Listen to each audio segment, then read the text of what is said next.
So good, so good, so good. Everything you want for summer is at Nordstrom Rack stores now, and up to 60% off.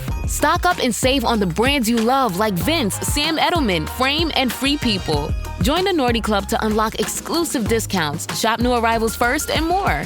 Plus, buy online and pick up at your favorite Rack store for free.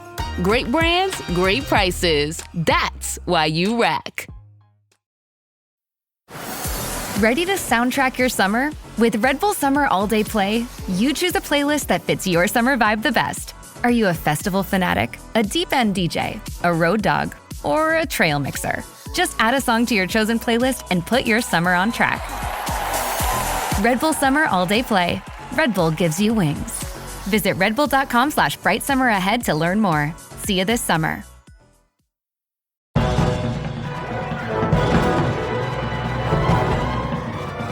Hello and welcome to this week's episode of the Filmmakers Podcast. This is a podcast where we talk filmmaking, from indie film to studio films and everything in between. How to get them made, how to make them, and how to try to F it up, in our very, very humble opinion. I'm Giles Alderson. I'm a writer, director and a producer. And welcome back to the Filmmakers Podcast. Grab your passports, ladies and gentlemen, because today we're jetting off to Italy. We're not, actually, but we're in for an absolute masterclass in crafting the perfect modern romantic comedy. And we have two absolute titans of the industry with us today. First up, she's a Gracie Award-winning, DGA-nominated director who knows exactly how to balance massive laughs with genuine heart. She directed the hit Jennifer Lopez rom-com Marry Me. She steered the ship as a director and exec producer on Marvel's She-Hulk Attorney at Law, and has brought her brilliant vision to hit shows like Dead to Me, Girls Forever, and the new Matlock reboot. It is the brilliant Kat Coiro. Kat Coiro. And sitting alongside her is a man who literally holds the blueprint for box office gold. He's a powerhouse producer whose films have grossed over 1 billion worldwide. He gave us massive comedies like Girls Trip, Ride Along, Think Like a Man, and Night School. And he produced the Oscar-nominated powerhouse Straight Outta Compton. I love that movie. He is the founder of Will Packer Productions. It is Will Packer. And they're here today to talk about their gorgeous, effortlessly charming new feature, You, Me and Tuscany, which is out in cinemas right now. The film stars Halle Bailey, Reggie Jean Page, and Michelle Morone. It follows Anna, played by Halle Bailey, who impulsively travels to Italy after her life unravels, only to accidentally end up pretending to be a handsome stranger's fiancé, until his undeniable cousin shows up and threatens to unravel the whole beautiful lie. So in this episode, we cover an unbelievable amount of ground. We talk about why romantic comedies are finally making a massive comeback, and why you must always respect your audience. Kat shares her incredible indie origins, like making a very first feature for just $150K in 11 days, and how starting in the run and gun world teaches you how to pivot on set. We also dive deep into the nuts and bolts of the industry. We discuss the absolute importance of scheduling, producing in a foreign country, adapting to the cultures of different crews, and why directing is exactly like being the conductor of an orchestra. Will breaks down exactly what producers are looking for when they pick directors, how to pitch and stick to your ideas, and the magic of true collaboration. It is an absolute goldmine of advice. And Dom Lenoir joined me, and we sat down in a beautiful London hotel. And at the beginning of the episode, by the way, they're joined by a whole host of PR and the company behind them. And you hear them at the beginning and you hear them at the end as well. It's kind of lovely. We had an audience for this one. It was really nice to do, but it was a real treat. And they're such beautiful people and brilliant filmmakers. So it's a delight. So grab a brew, get your notepads out, and please welcome to the show, Kat Coiro and Will Packer. What up? Hi, nice to meet you. Nice to meet you. This is Dom. Nice Well, to meet you. what's going on? How are you? The pleasure's mine. Hey, man. What's going on? Cool jacket. Hey, thank you, brother. What's up? I like this. My London jacket enthusiast. Are you really? Appreciate a good jacket. What's up, girl? These are fun. Yeah. What's up, people? What's up? Don't mind us American jet lag talk. That's very good. Is this sofa helping? It looks with all the No, cushions. I need to not. Are we starting? Yeah, Listen, yeah. I need to not be on the sofa. You need to have me. I should be doing this from a treadmill if you want me to make it to the end. Will, you talk. I'm going to fall asleep. No. If you don't mind, just gently sleep. We'll rock you to sleep. We'll you, start thank with you. a nap. And then, By the way, see y'all how we got get on some after great that. podcast voices. This is Thank good. you. I like it. Wow. I don't mean that in the sense of like you couldn't do much else with your lives. What I mean is With these do faces, this very I well. would we can't do much with these faces. I would definitely say that's our life now. Yeah, that's hilarious. That's hilarious. I love that. Rom-coms, like, it's so amazing how they're coming back. And I love that. The fact that they're coming back. And I hope they're coming back. I'm a We're huge certainly fan. doing Guys, our they part. You're never bringing them back. They never left. They never left. They left the big screen, maybe you could say. They left the big screen. Yeah. And Unfortunately. they became cynical. They did. They and did. I think that You had a rom-com... good point about it. Tell them about your whole theory about like how rom-coms change. Yeah, I think like in the early 2000s, they took this turn for the kind of cynical, gross out, raunchy, you know, how much more shocking can we get? Hard R. And when we think of the rom-coms that we love, from Roman Holiday to Sleepless in Seattle, they're not like that. They're about love and hope and a belief that the universe will take care of you. Yeah. And so that's, if we're bringing anything back, it's bringing back the idea of joy. There you go. I love that. Bringing back joy. Why not? Why Yeah. not? And this we is all the could use a perfect. little bit of that right now. I mean, I think so. Yes. not that the More than world ever. is not as joyful as it can be. What are you guys talking about? Yeah, what have you heard? Yeah, well, I don't know. It's nothing but joy in my Everything's world. good in Tuscany, though, Yeah, right? yeah, That's everything's true. good. There in you There's a go. lot of joy in Tuscany. Or in the podcast world, right? There you go. Oh, God, yeah. Right? That's a bastion of positivity. Totally. Yeah. Throwing it back to Italy and Tuscany, like one of your first films, right? You've shot in Italy in a Yes. very short space of time. Yes. Different, smaller crew then, I imagine, to this one. Yes. Talk us through the differences between, because obviously this is a filmmaking podcast. This is for helping indie Yeah. filmmakers go out there, get the first film made, which you both did. And I'll come back to yours as well, and Four Walling and everything you magically did. But for you, obviously going back to Italy as well after your sort of first triumph, shall we say, or your first rodeo. Oh yeah, it was a triumph. Yeah. It really was. Like we got $150,000 Mm-hmm. to make an indie, and I said, that's not a lot of money. I want to make sure that wherever I point my camera, it is going to be gorgeous. So if Yeah. all else fails, I have this beautiful cinematic experience. And so it was me, my sound guy, who was also my editor, a DP. We had 2 5D cameras. I Wow. shot some, he shot most of it, and a producer. year was That brings me back. 5Ds. Wow. Yeah. Yeah. Well, you know, it was 2011, and one of like the most exciting moments of my life as a filmmaker was we sent it to Tribeca. We got accepted in competition, and they said, "Did you guys do this on film?" And we were like, "Yeah, yeah, yeah." yeah, we Oh, did. totally, man. It's canon, Was you that a know? requirement back then? No, but they just thought it looked so pretty. And, you know, we shot it in 11 days. I was Mhm. 8 months pregnant. Yeah, They you're almost didn't let me leave Italy, which I'm like, why didn't I have my baby? I could have had an Italian citizen baby. If I Yeah, stayed. yeah, you could have got your passport. 3 weeks. 3 weeks. Yeah. I know. You could have, but then that might have been annoying in other ways, right? It wouldn't Maybe. be nice to be at home. And you were 8 months pregnant, directing a feature film, Yeah. and your debut at the time. Yeah, and I right? wrote the whole script Mhm. looking at like Google Maps and kind of because I'd never been to Ischia before, Mhm. and it was a great experience. And obviously, this is so different. Sure. But it was nice to come back to Italy. Yeah. I love that you use Google Maps, because I do that as well when I'm writing a script. I like do the script and I sort of have a vague idea, but then it's like, how can I actually get the accuracy of like this place? How can I start imagining where it's set? I mean, like, how does that inform the process for both of you in terms of once you've got the script and then you start seeing the location and you start bringing that kind of reality to where you might be shooting? From the producerial standpoint, I am focused on resources, and I'm trying to make sure that we're getting the most bang for our buck and we're being efficient because, my job is I'm beholden to the studio or financier or whatever it might be.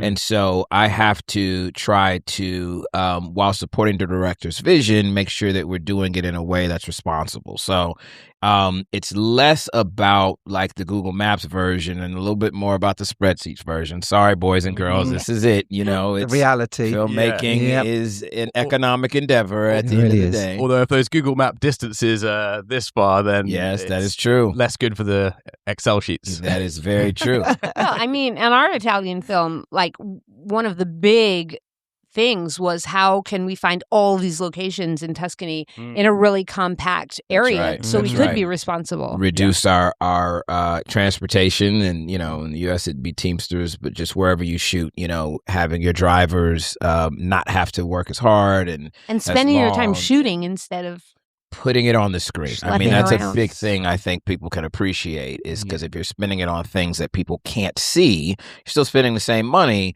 but you're not putting it on, the actors, the vistas, the number of takes that you want to take.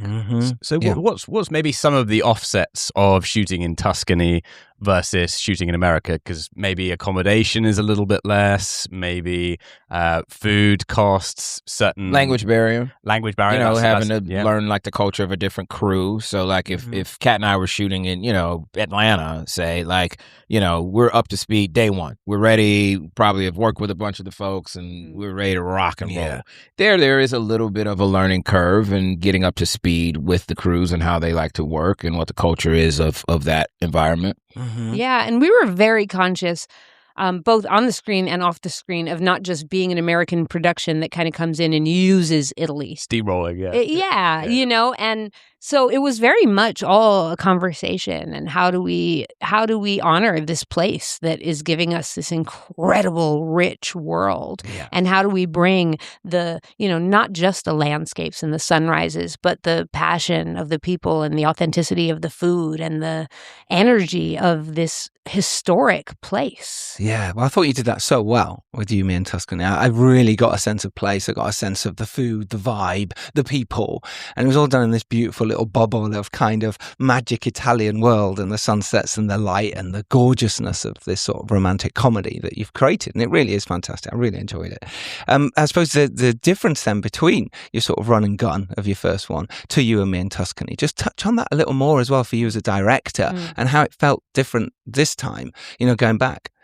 Well, listen, I mean, one of the greatest gifts I have as a filmmaker is that early experience of running and gunning. And I love to look for people to collaborate with who also know how to do that. Will is one of them. He started in the run and gun world.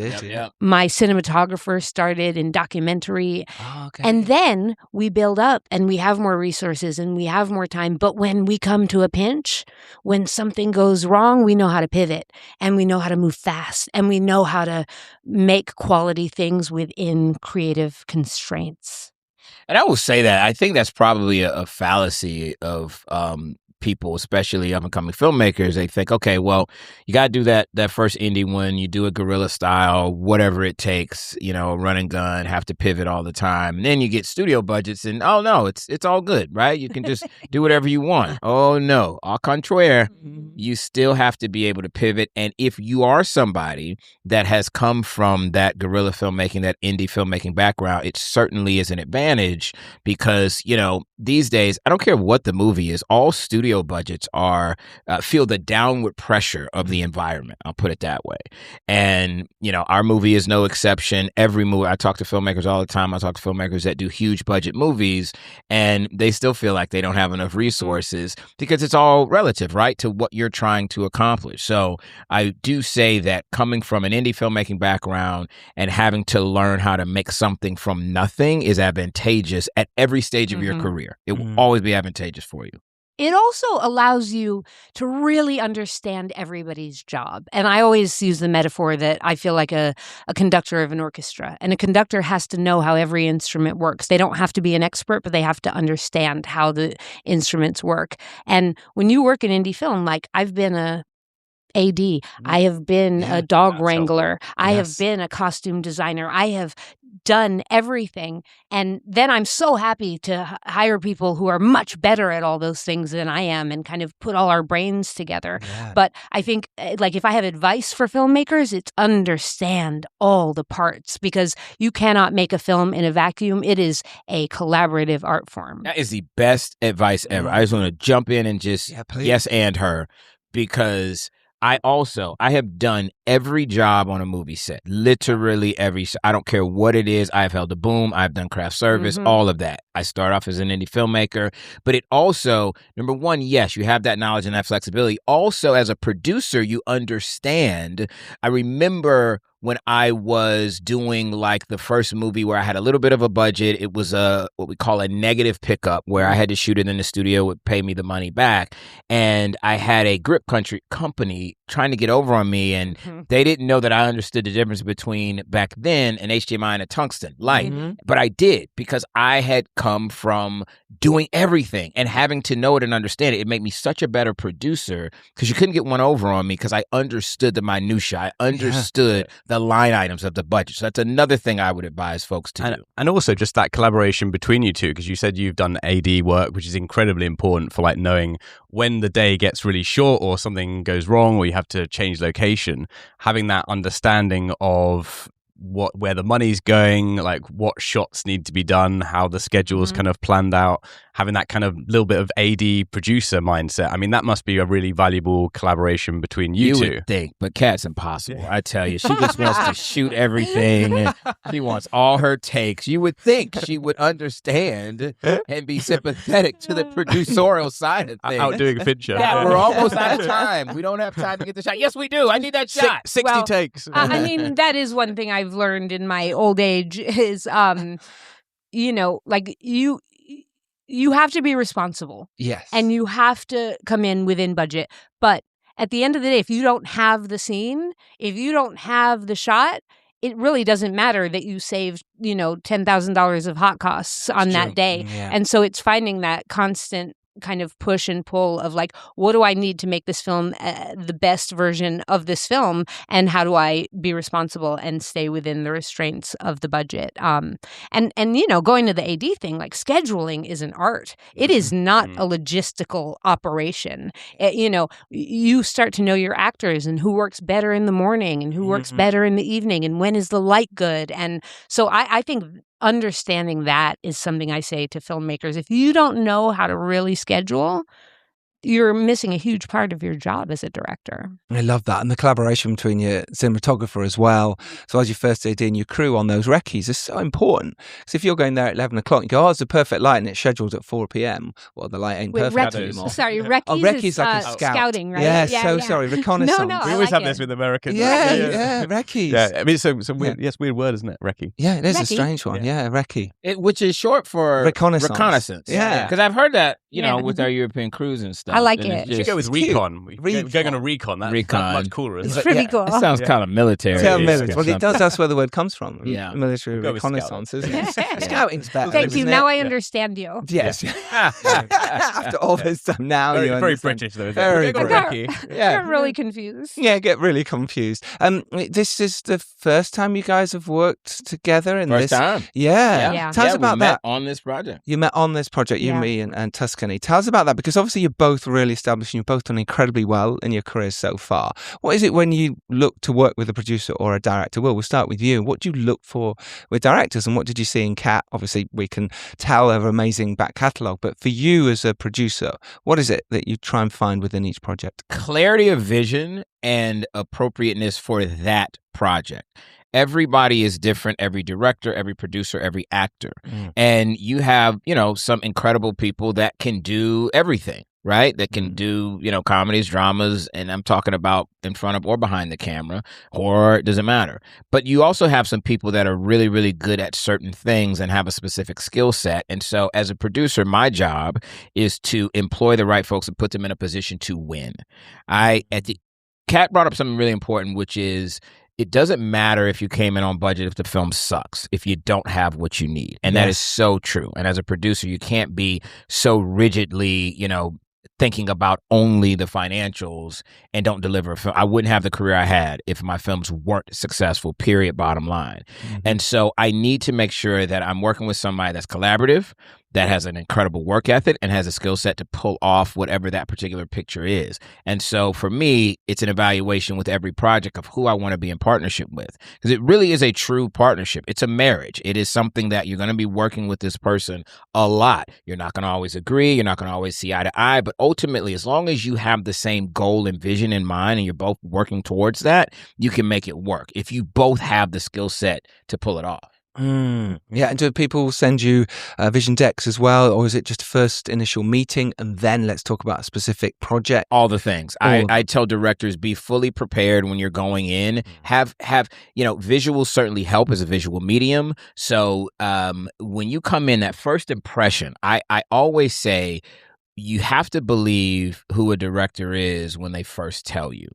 And by that, I mean, I was having a conversation with a studio exec a few years ago, and there was a director that they wanted, and that director came in and had a different vision for the film than the studio and the producer did.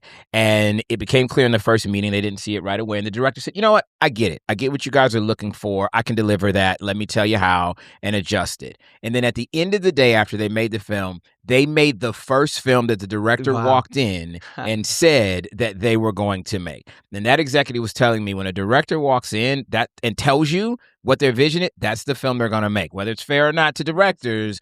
Yeah. And so I always live by that. Believe who they are when they walk in the room, because one way or another, they're going to end up making that version of the film. Yeah, they're going to push it towards that way, aren't Absolutely. they? Yeah. So that initial conversation between you, what was your vision of this film? And what was it maybe that you were like, this is exactly how I want to do it, that you got excited about as well? I mean, the great thing about working with Will has been the shared vision on this, and our writer and our other producer and our cast. We all wanted to make something that, as I said, felt joyous, non-cynical, believing in love. And we also wanted to make it funny.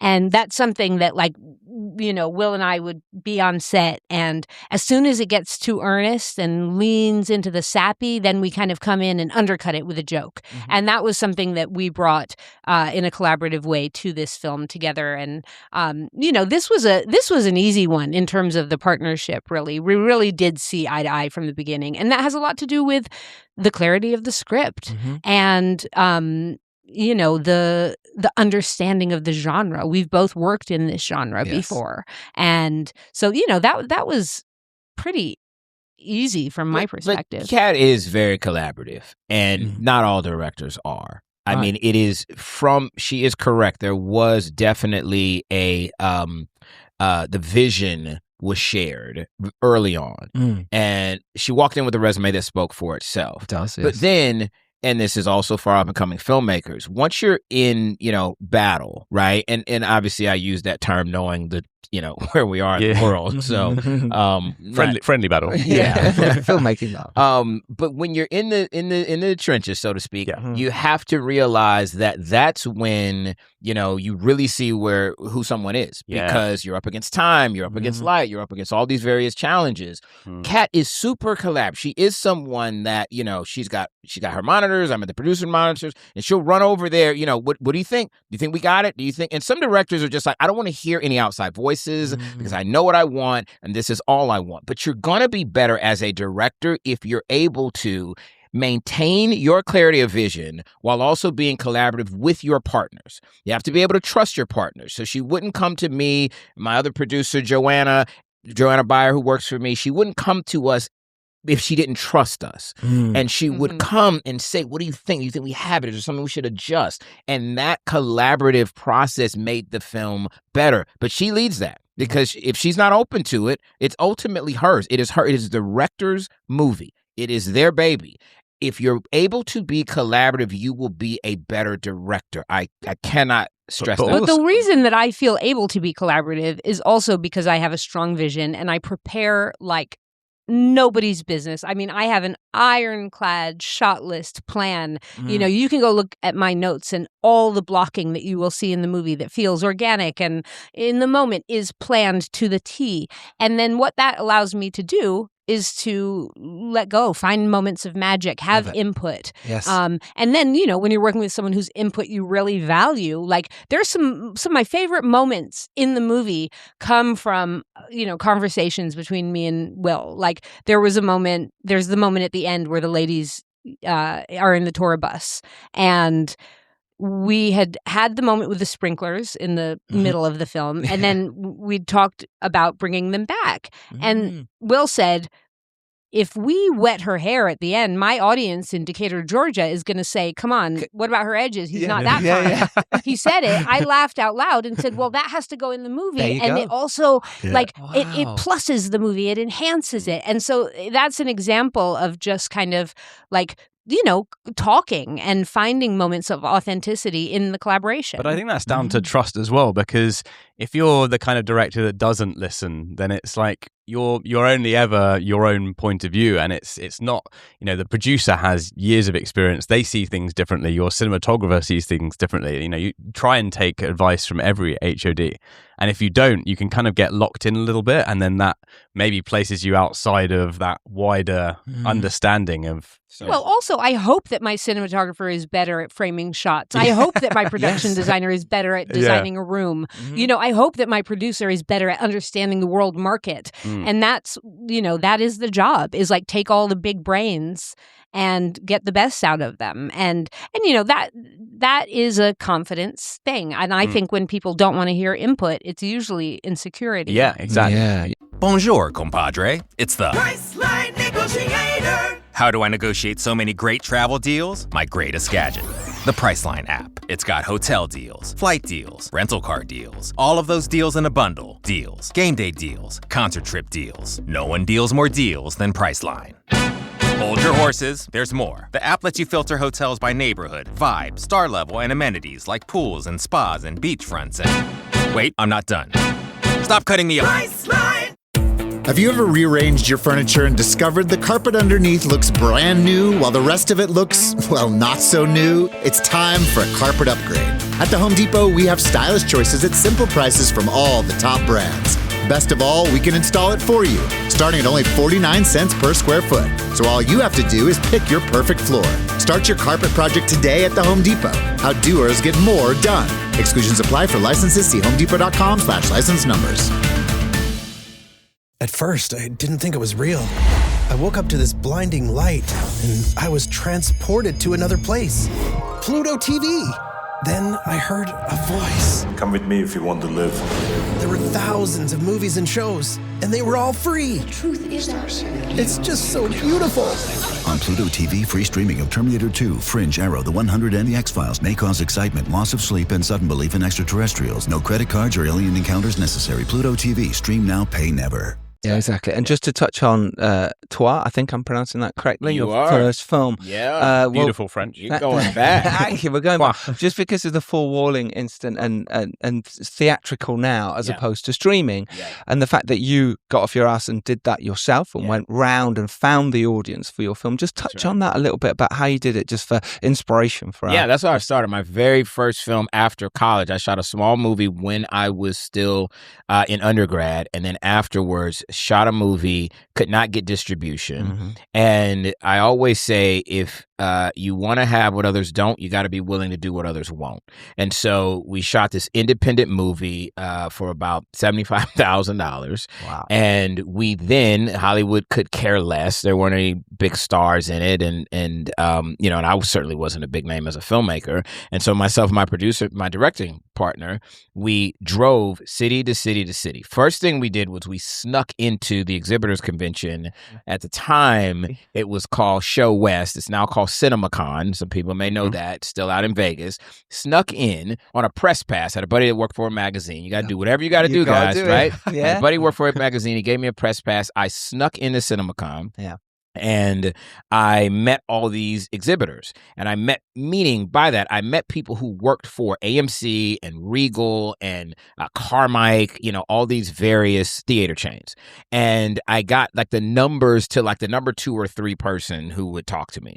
Then I called them back because while I was there, I went to these panels and I learned that the exhibition industry was in trouble. They had just built these 24-seat multiplexes, 24-theater multiplexes, and they were losing money because they spent all this money building these theaters, and it's not unlike today. And they needed to fill these houses. So I learned the parlance, and I learned that they had houses they needed to fill because they couldn't put the big movie at the time in every screen. So I called back and I said, hey, give me your smallest house on a dead weekend. I've got a theater, and I promise you I'll put an audience in. I'll put butts in seats. And I convinced 19 theaters to allow me to put my movie into their smallest house. Well, these 19 theaters were in places like, Atlanta, Georgia, Charlotte, North Carolina, Jacksonville, Florida, Memphis, Tennessee. Like I know every city because I drove to every single city. True story. Myself and my partner, we printed up a bunch of flyers. We drove city to city to city.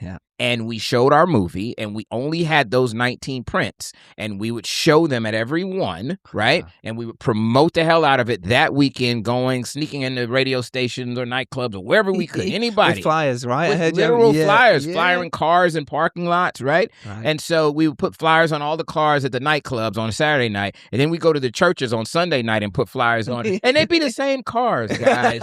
This is mostly the southeastern United States. I'll let you figure that out. But whatever they go to is that we were hustling our movie. They've got eclectic taste. We and we made $1 million on our own. Wow, that was the key. And then Hollywood started calling. The way we got Hollywood's attention was not any other way other than to make money without them. And then our phone rang. What have you learnt since that time? Like when you were first starting out, as opposed to like getting into the end of this movie, like what's changed in how you approach films, the industry, and your mindsets?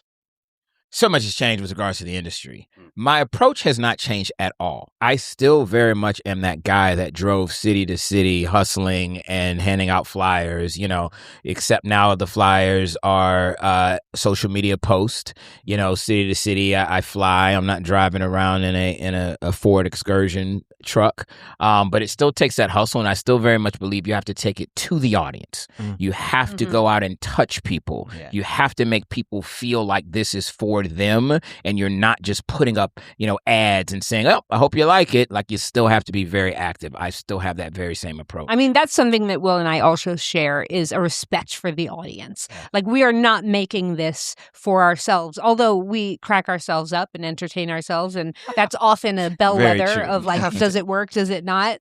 But it's like thinking of the audience is so important. It's why I like telling that story about the end, because that was putting yourself into the shoes of the audience and going, what do they want? What are they going to want to see in that moment? And you have to be thinking of that, because those are the people who are going to come and enjoy themselves and escape from this world and have a moment of commune with their fellow humans. Yeah, which is so important. And I do love the end of You, Me, and Tuscany. And I didn't know that was, I can't imagine it anywhere else but under that. I'm not going to spoil it, but under the water. Like, it's so cool, the sprinklers. So well done. And I love that, in fact, you think outside the box like that as well. And it's inspiration for our filmmakers listening. So thank you. Yeah, appreciate your time. Thanks. Absolute pleasure. We got to go put some flyers on some stuff in London. Yeah, so. Filmmakers Podcast everywhere. Right? Thanks, Kat. Thanks for having us, guys. Thank Wonderful. you. Nice. You guys are brilliant. That was great. That was fun. Okay, thank you, guys. Yes, good to meet you, man. Thanks for having us. All the best. Great chat. Cheers, guys. What an incredible chat with Kat and Will that was. Do go and watch You, Me, and Tuscany. This is a romantic comedy at its very best. It's exactly what you want from this kind of movie. Fun, fluffy, and with a real sprinkle of heart and food as well. There's quite a lot of food in there. During the interview, Kat talked about making her first feature for just 150 grand in 11 days. She described directing as being a conductor of an orchestra. So in our topic of the week, which is just me, I wanted to break down exactly why scheduling and understanding every role on a film set are the two greatest superpowers an indie filmmaker can possess. And I mean that. It's really important to understand every role. I think we've talked about this on many podcasts in the past, how if you're a director, go and do an acting class, go hold a boom for someone, go be on other people's set as a PA. Understand that process. If you can help the grip department, the gaffer department, the makeup, the costume, what knowledge you will gain from when you're directing or producing your own movie. You really will learn so much. And when you're working with millions of dollars, sometimes, a schedule is your logistical safety net. But when you're making an independent film, which probably isn't $1 million, your schedule is your creative strategy, if you like. So I want to break down why these two elements dictate whether your film actually gets finished or it falls apart in the edit because you haven't got enough footage. You didn't have enough time because, as indie filmmakers, we often overlook schedule as a boring sort of administrative task, if I could even say it. But the reality is that time equals money, right? And on an indie set, you have neither time or money. So here's some facts for you.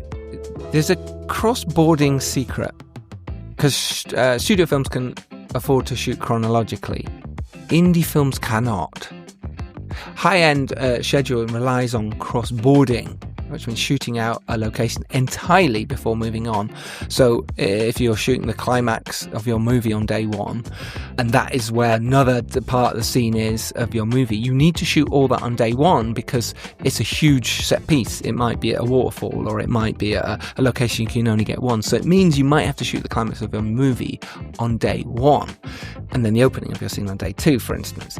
If you don't schedule this properly, you bleed your budget on company moves. It's something Lucinda talks to me all the time about. I'm like, I want that location because this will work here.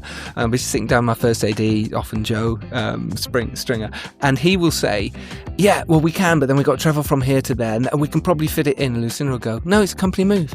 It's a nightmare, logistical nightmare. Where are we going to put the toilets on that second day? We're going to have to move all that. We're going to have to do this. Company moves can often take 2 to 4 hours of shooting time. It's gone. That's a quarter of your day. Gone. So you've really got to think about company moves. So cross-boarding is often way better for you, which means, like I say, you shoot in one location, day one, all the things you need in that location, which can be a bit of a nightmare if you're working with kids or you're working with first-time actors who have not done that before, and suddenly they're jumping from scenes and emotions, which is really tough, hence why you need to rehearse. If you can do rehearsal, the cheapest often time, or rewrite scenes to make it fit as well. Very important. And a great schedule has built-in elasticity, of course, and Kat talked about the run and gun world. So if it starts raining or the generator blows, a good director and first AD don't panic. They look at the schedule and producer, and immediately we pull forward an interior scene. You know, if it's raining, we can't shoot it. Right, how are we going to do this? Right, we've got the actor there, we can shoot this. It's not particularly lit yet. Right, how can we do it? It's called pivoting, and it's so important on an indie film that you do this and know that this will happen. Especially if you're shooting in the UK or most of Europe, it is going to rain. It's not going to be sunny and beautiful all the time, though we got so lucky on sessions when we were shooting that out in Ipswich. Honestly, I've never been blessed so much on a film as we had on sessions. Me and Andy planned for certain shots where the sun would just be dipping down, the magic hour, if you like, or the first thing in the morning where the sun's coming up, for these amazing scenes that were so emotional. And it happened exactly as we planned it. But that takes planning.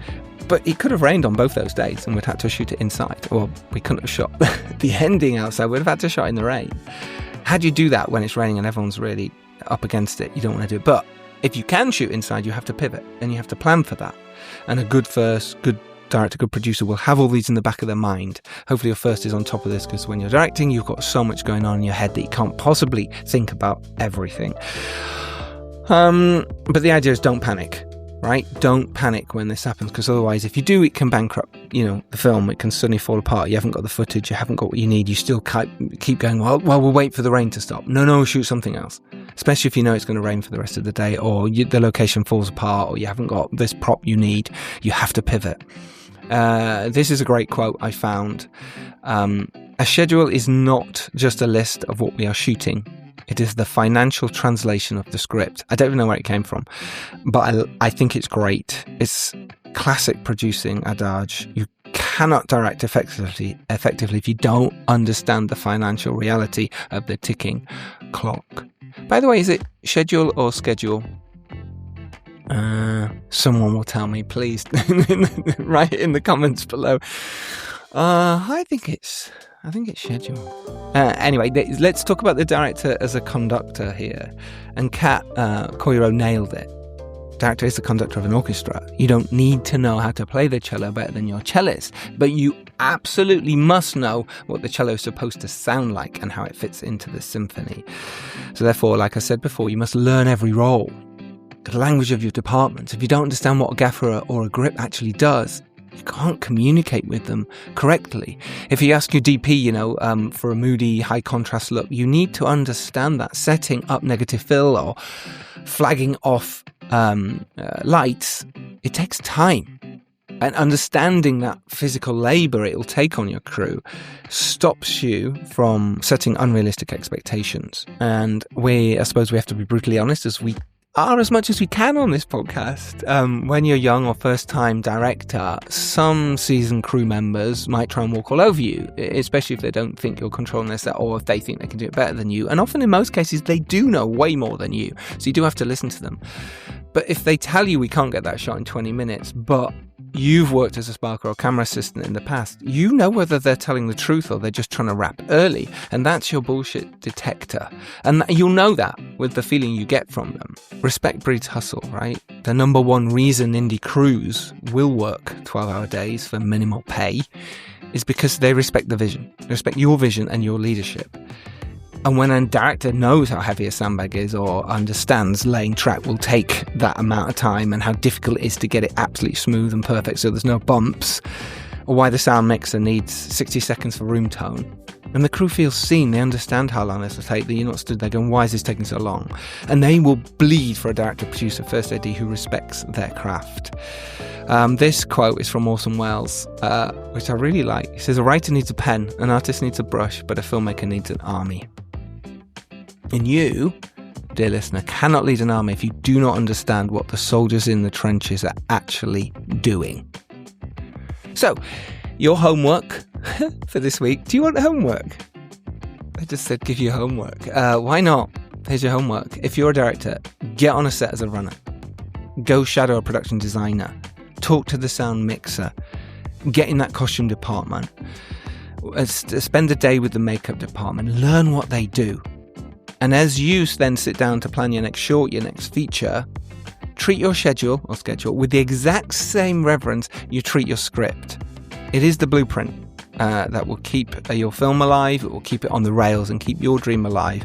When you get to the edit, you got those shots you needed. You got the continuity you needed. You got the shots that you wanted, that were important, and you weren't just rushing it last minute to go, okay, that'll do. It's a single on that person, a single on that person. Right, let's move on. Plan it. Think about it. It's your chance to show what you can do. It's very important. So huge thank you to Will Packer and Kat Coiro for an amazing chat. That was great. I really enjoyed that. There was so much. I could have chatted for so much longer with them. Thank you for listening. Thank you for downloading, as always, and supporting the Filmmakers Podcast. It means a lot. It does. So keep hustling. Keep scheduling.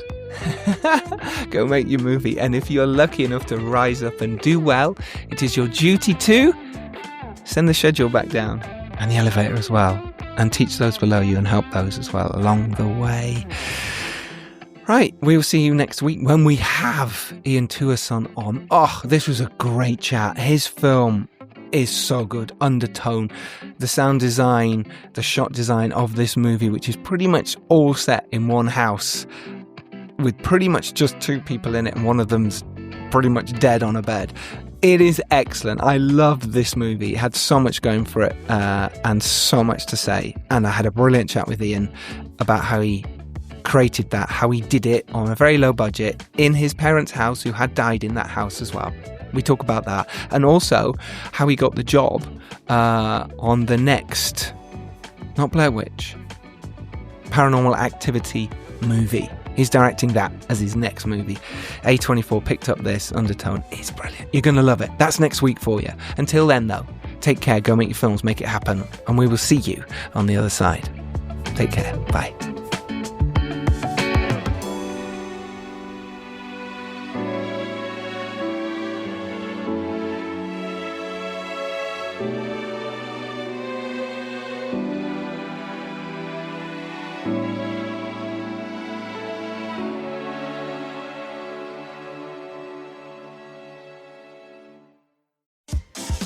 There's a new way to Sweet Green. Meet Wraps. Handheld, hearty, and made for life on the move. With bold, chef-crafted flavors, fresh ingredients, and over 40 grams of protein, they're built to satisfy without slowing you down. Try Wraps today in the app or at order.sweetgreen.com. Available at all participating locations.